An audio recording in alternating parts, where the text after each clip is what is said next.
There's a storm inside you, but it's quiet. Dead quiet. You've buried rage beneath reason. You've masked humiliation with silence. You walk through crowds like a ghost. Unseen, unheard, underestimated. But inside, something ancient stirs. A low growl beneath the skin. The scent of fire. The taste of steel. You were never weak, just dormant. They told you kindness would save you, that patience was virtue, that niceness was power. But wolves do not bow, fire does not flinch, and kings are not crowned. They are forged. This is not motivation. This is memory. Of every moment you bit your tongue. Of every time you tolerated weakness in yourself and called it peace. This time you don't walk out healed. You walk out reborn. The first mask you ever wore was politeness. You wore it early, maybe before you even knew what masks were, before you understood how the world sharpens its blades on the backs of the compliant. You smiled when something inside you wanted to bare teeth, nodded when your spirit begged to resist, laughed at things that insulted your soul. But you were just being good, weren't you? They called it manners, civility, being nice. But deep down you knew. Every time you held back the truth to spare their feelings, you carved a notch into your own spine, bent a little lower, spoke a little softer, until you could barely hear your own voice above the applause of their approval. And they loved it. They loved how easy it was to cross your boundaries without a word of protest. How simple it was to keep you small, predictable, soft. You gave them peace. The kind of peace that exists on the surface, while the battlefield inside you grew louder. Every smile you offered to avoid conflict became a contract you never read, a silent agreement that said, "You may pass. I won't stop you." But here's the truth, they never told you. Every time you avoid conflict to protect peace, you abandon your kingdom. That fake peace, it's not peace at all, it's a ceasefire, signed by the part of you that fears being alone more than it fears being disrespected. You see, the smile was never just a smile. It was a white flag, a signal flare that told the wolves you were edible, and the world. It doesn't respond to kindness. It responds to clarity. It doesn't reward your silence. It exploits it. So let me ask you something, and answer without flinching. When did you first betray yourself? Was it the meeting where you laughed at the joke that humiliated you? Was it the dinner table, nodding as someone spoke over your truth? Was it in the mirror brushing your hair back, rehearsing lines that weren't yours? You became agreeable, and slowly you disappeared. The appeaser within you isn't just weak. He's dangerous, because he wears your face. Because he tells you that silence is maturity. That restraint is virtue. And yes, sometimes it is, but not when your restraint is just fear wearing a halo. It's a spiritual cost, a slow death. Because every time you say yes when you mean no, you teach the world to ignore your soul, and eventually, you stop noticing the betrayal too. That's how men become hollow. Not overnight. Slowly, incrementally. Through 1,000 swallowed truths. Through 1,000 smiles they didn't mean. Until one day they wake up surrounded by peacekeepers, strangers, and shallow validation, but can't find the man inside who once knew how to say no. Say it. Say no. Without defense. Without excuse. Without softening your voice or explaining your reasons. Let the silence after it burn. Let it expose who was only there to control you. Because silence, when it follows a true no, is sacred. You don't need to be cruel. You don't need to shout. But you do need to stop apologizing for your own spine. You are not here to be liked. You're here to stand. There's a look you must learn. I call it the smile with teeth. It's the look of a man who has seen the battlefield behind people's smiles, and still chooses to meet them with open eyes. Not malice. Not warmth. Just clarity. It says, I see you, and I don't need you. Not because you're better, but because you finally remembered that you were whole before they arrived, and you'll be whole when they leave. You are not ice. But you are not a sponge either. Let them feel your silence like a wall. Let them feel your gaze like a blade. Not out of hate, but out of devotion to the kingdom within you. That kingdom, it needs a guardian more than it needs guests. So tell me, who are you protecting when you smile like that? Because if it isn't you, then you already know the answer. You've been smiling at the gates while your soul is being robbed. And the time has come to stop grinning at thieves. You were born with fire. Not the soft kind that flickers in candles. No, yours was volcanic. A gut-level heat. Wild, hungry, alive. You felt it as a boy, didn't you? That restless tension in your chest. The heat behind your eyes when something was unfair. The way your fists curled before your words did. But somewhere along the way, someone told you it was too much. Too intense. Too serious. Too loud. Too driven. Too ambitious. Too hungry. They weren't trying to protect you. They were trying to contain you. Like a storm caged in a bottle. They feared what they couldn't control. So they labeled it anger issues. Toxic. Unstable. And you listened. You learned to swallow the fire. To tuck it behind forced smiles and folded hands. To nod when something inside you wanted to roar. You became quiet. Not because you were calm, but because you were cast out. Exile doesn't always look like banishment. Sometimes it looks like applause for being well-adjusted. Approval for being tame. But deep down you know what happened. You didn't outgrow your fire. You buried it. You buried it in meetings. In polite conversations. In cold bedrooms. In half-finished goals. And with every burial came silence. Stillness. A hollowing out. A man who buries his fire becomes a graveyard that no one mourns. Because the world doesn't weep for the men who disappear quietly. It rewards them until it forgets them. The truth is, your anger was never the enemy. It was the map, the compass, the ignition switch. The issue was never the fire. It was the lack of mastery. Untrained fire destroys. But directed fire, it forges. Forge. That's the word most men forget. To channel that fury into structure, into systems, into silence that doesn't mean weakness, but calculation. Because true power doesn't shout, it watches. It moves like a chess piece. Deliberate, quiet, fatal. You think you need to manage your anger. No, you need to weaponize it. Not against others, against the chaos. Use it to wake up at 5 a.m. when comfort whispers back to sleep. Use it to walk into that room and own the tension without saying a word. Use it to build something no one thought you could.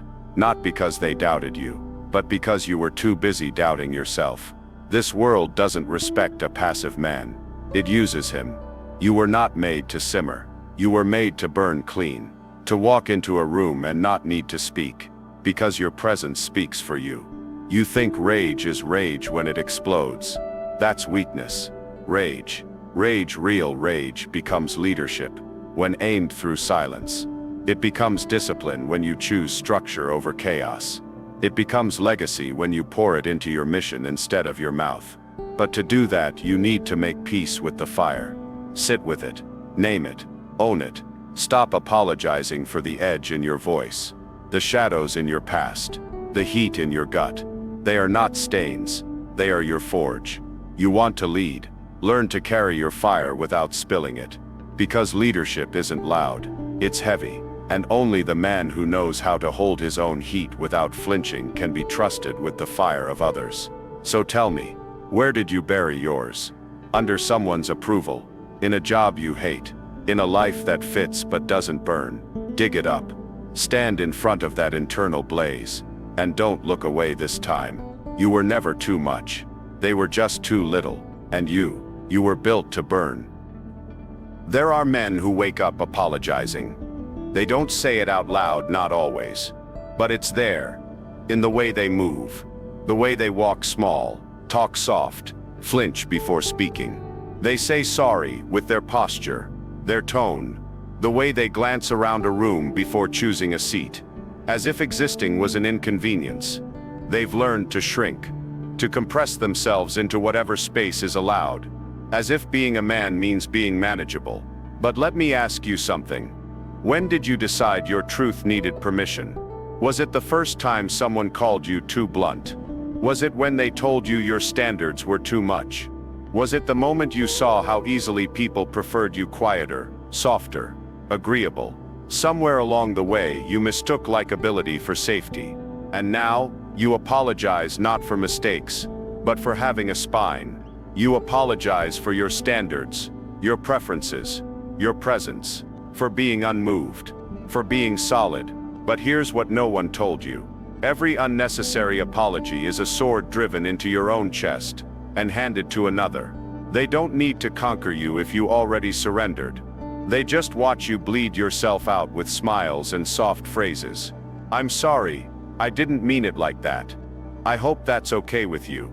I just want to make sure you're comfortable. Comfort is a prison dressed like kindness. And the more you chase it, the more you become the man they tolerate, not the man they remember. You can't lead from your knees. And you can't respect yourself when your truth sounds like a question mark. Power isn't in volume. It's not in dominance. It's in certainty, in quiet conviction, in the unshakable center of a man who doesn't flinch under disapproval. You don't need to be cruel, but you do need to stop explaining who you are like it's a flaw. You are not here to please. You are not here to soften your edge to be palatable. You are not here to beg for space at a table you built with your own hands. You are the table. Let them feel the gravity of your boundaries. Let them walk. Let them misunderstand. Let them talk about you when you're not around. Your job isn't to be understood. It's to be true. That truth, unpolished, unapologetic, will offend those still hiding behind their masks. Let it. Weakness doesn't start in action. It starts in tone. The slightly higher voice. The shoulders pulled in. The half step back in the hallway. The smile you fake when your soul's already gone dark. This is how thrones are lost. Not through battle, but through self-betrayal so subtle, it feels like manners. You don't need to scream. You don't need to explain. You just need to stop apologizing for existing as a man with a line that doesn't move. The world tests that line, every day. And if yours wavers, even once, they remember. So stop giving swords to people who don't know how to hold them. Let your no be enough. Let your silence be heavy. Let your standards be a storm they can't sail through. You don't owe softness where it isn't earned. And you sure as hell don't owe an apology for standing tall while the rest kneel to be liked. A man who apologizes for his presence will spend his life watching weaker men lead louder lives. Don't let your voice shrink to fit their comfort. Let your presence disturb the silence. And never ever say sorry for the weight of your crown. Some men are never betrayed by enemies, only by friends. Not with daggers, but with distractions. Not with war cries, but with long dead silences disguised as loyalty. Your blade was never dulled by time. It was dulled by the wrong sheath. You let the wrong people too close. Smiling, soft-voiced, harmless men who spoke safety while quietly dismantling your fire. You called them brothers. You broke bread, shared dreams. But every time you sharpened your edge, they offered comfort. Every time you chose intensity, they laughed and called it obsession. Every time you wanted to build, they told you to wait. Just one more night. And so the rust began. Not outside, inside. You became slower, not physically, mentally, emotionally, spiritually. The war inside you became negotiable. The hunger, manageable. The clarity, fogged by small talk, by soft egos, by subtle guilt trips masked as advice. The circle dulled you. Because you forgot this, a man becomes his tribe. Stand among wolves, you learn to hunt. Stand among sheep, you learn to apologize for your teeth. It doesn't happen overnight. It creeps in how you phrase things softer, in how you ask instead of declare, in how you hesitate before telling them what you're really building, because you already know they won't get it. So you shrink, just a little, because they mean well, right? But meaning well doesn't sharpen a sword. It dulls it, and the worst part, they don't even have to attack you. All they have to do is stay near you long enough. Stay loud when they should be quiet. Stay passive when you need accountability. Stay small when you're trying to become something ruthless and real. And eventually, their presence becomes a fog that settles into your lungs. The most dangerous men are not the ones who challenge you. They're the ones who never do. The ones who cheer your mediocrity, who nod when you lower your standards, who change the subject when your eyes burn with purpose, because your fire makes them uncomfortable, because your growth reminds them of their stillness. You think you can grow and keep them. You can't. You think you can carry wolves and sheep in the same pack. You can't. The blade cuts sharper when it's alone. And sometimes you must walk the next 30 miles without applause, without validation, without noise. It's called the shadow walk. 30 days. You speak no dreams, share no goals, offer no explanations. You disappear from small talk. You become fog. Watch what happens. Watch who notices, and who doesn't. Watch who gets angry at your silence. Watch who needs your light to keep pretending they're not in the dark. Because silence isn't just a lack of sound, it's a space, a clearing, a battlefield where only the sharp remain standing. And when you emerge, colder, clearer, stronger, the ones still sitting in the circle of softness will not recognize you. Let them stay confused. You owe no translations for your evolution. The man you're becoming is forged in solitude, not surrounded by enablers. You must be willing to disappoint the circle to remain loyal to the crown. Because kings aren't made in crowds. They're made in silence, with blood on their hands and steel in their spine. So ask yourself, who in your circle needs you small? Who keeps you laughing when you should be building? Who lets you vent without ever demanding you act? Cut the rope. Walk alone. Let the silence answer what words never could. Because sometimes, the most powerful move is to vanish, and leave them talking to the echo of the man you used to be. The mirror doesn't lie. It waits. Quiet, still, brutal in its honesty. And most men, they don't fear pain. They fear the reflection. Not because of what they see, but because of what they can't hide. No noise, no performance. Just the raw math of who you are, and who you pretend to be. You say you're healing, but are you? Or are you just delaying the reckoning?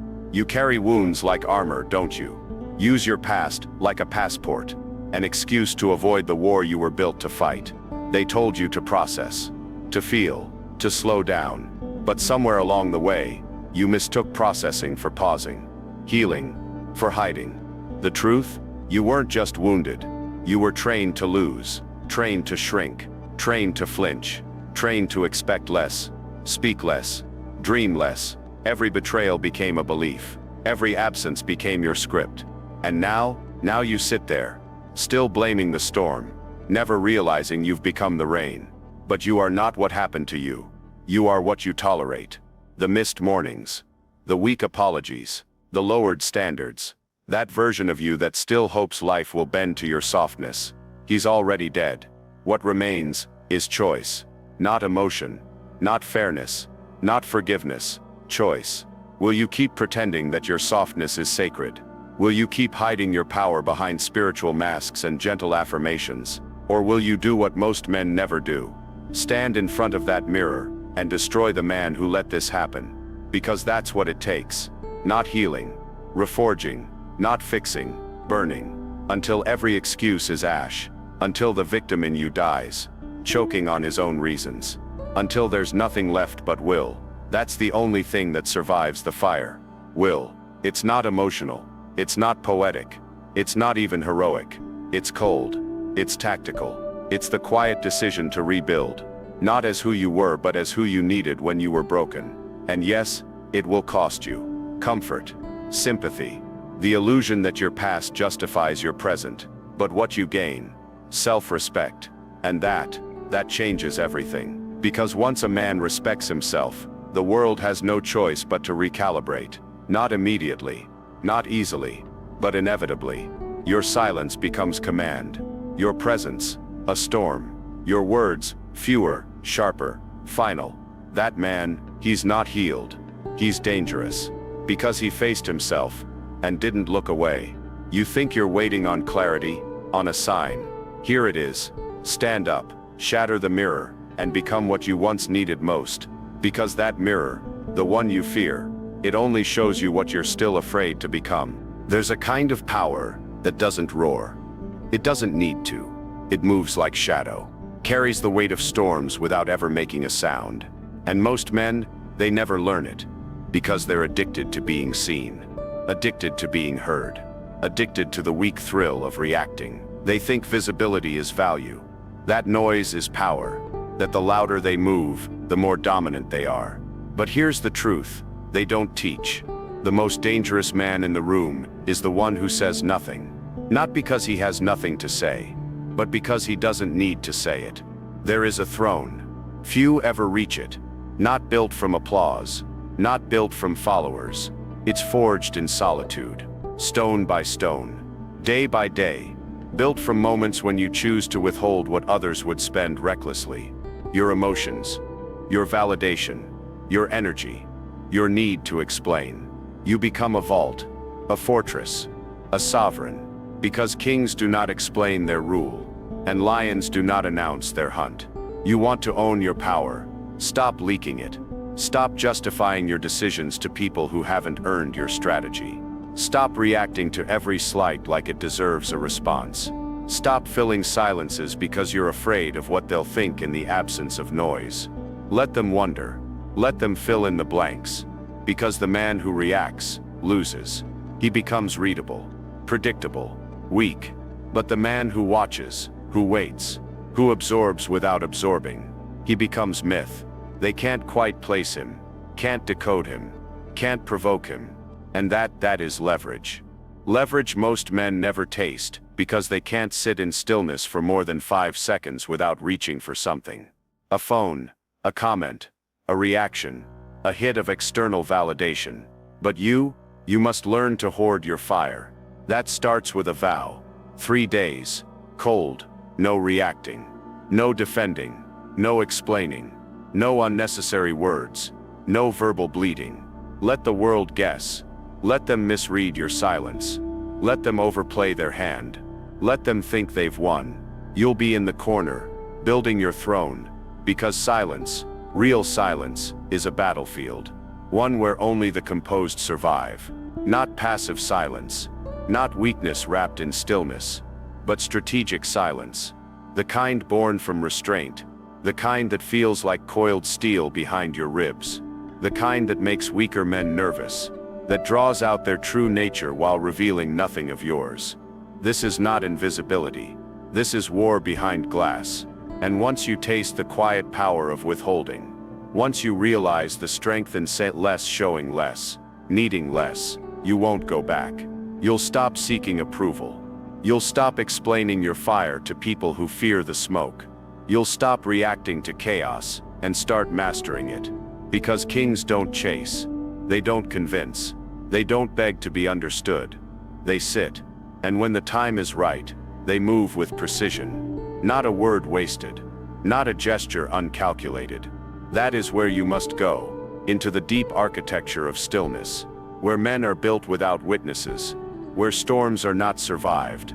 They are studied. And when the moment comes to speak, to act, to strike, the world will realize. You were never quiet. You were sharpening. So the next time they ask why you're so silent, smile, and remember, the throne was never meant to be loud. Most men flinch, not with their bodies, with their spirit. They flinch at silence, at judgment, at being truly seen, not by others, but by themselves. And that flinch, it's not a reaction, it's a ritual, one they repeat every time they lower their gaze, soften their truth, or laugh at things that insult their nature. It starts subtle, almost invisible, a hesitation, a breath held too long, a glance down when they should have looked forward, a smile they didn't mean. But over time, it becomes who they are. A man who flinches before speaking, who flinches before leading, who flinches before choosing himself. Because somewhere in his past, someone taught him that stillness was dangerous, that clarity would cost him love, that standing tall would make him a target. They told him to stay small, stay agreeable, stay quiet. So now he walks through life like a ghost, present, but not whole. A wolf, trained to forget his teeth. But here's the law of nature. A wolf that flinches becomes prey. A king that pauses becomes a peasant. This world has no patience for hesitation. It does not reward the man who doubts himself mid-step. It swallows him. Because predators don't kill with claws. They kill with fear. And when you flinch, even for a second, you bleed signal. You tell the world, I can be moved. That's all it takes. One crack in your gaze. One moment where you chose to fold instead of forge. One heartbeat of fear, visible enough for the vultures to circle. You think flinching is survival. But it's death. Slow, polite, applauded death. So what's the alternative? Stillness. Not numbness. Not apathy. Presence. Cold, focused presence. A presence that doesn't need to react. Doesn't need to perform. Doesn't need to explain. A presence built from practice. Not instinct. It starts with the gaze. You lock eyes. You don't blink. You don't speak first.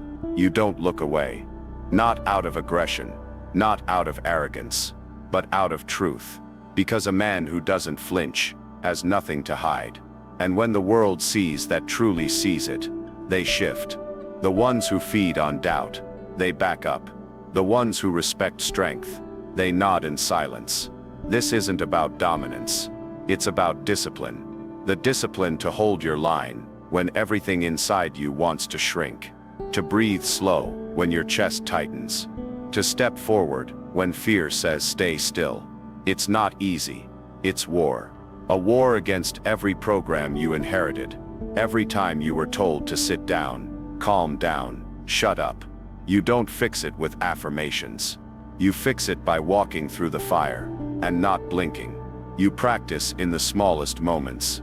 That one conversation where your voice shakes and you hold it steady. That one opportunity to disappear and you remain visible. That one moment where you're misunderstood and you say nothing to defend. You let the world watch and you let yourself remain. Because that's what it means to be forged. To burn and stay still. No flinch. No flinch when they judge. No flinch when they mock. No flinch when the room turns cold. Because you know who you are. And wolves, real wolves, don't flinch. They calculate. They watch. They decide. And when the time comes, they move. So the next time fear claws at your chest, hold your gaze. Let the fire pass through you. And remind yourself of this: stillness is not absence. Stillness is power. Waiting. There's a moment every man meets. Not with celebration, but with silence. A quiet severing. A shift in the air. When the ones you once called brother stop calling. When your invitations vanish. When your presence starts making people uncomfortable. Not because you've done wrong, but because you've become right. Too right. Too direct. Too clear. Too much of what they spent their lives avoiding. And so, you're cast out. Not with violence. With absence. The exile begins not with a door slammed shut, but with one quietly left unopened. You think it's punishment. You think you've failed.